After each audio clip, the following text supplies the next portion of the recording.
An earthquake of magnitude 6.2 in the Richter scale has hit China, central China, and 111 people have unfortunately passed away.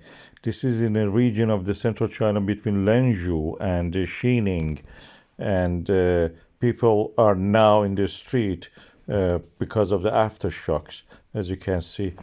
And the damage to the structures and buildings is really extraordinary.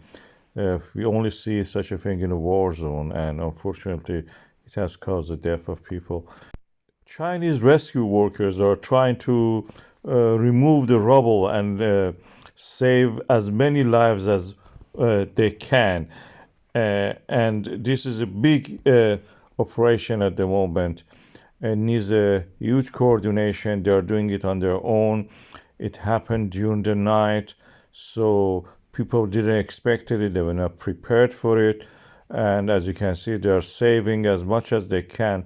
Save it. This is the area that is a collision of the part of the separated Gondwana, Africa piece of the lithosphere called India with the Eurasia has created a Tibet folding and plateau in this area.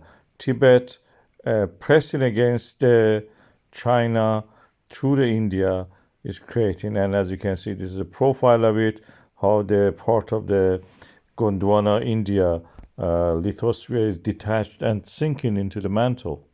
This tectonic movement creates a lot of tremors, and this today's earthquake is one of the results of that.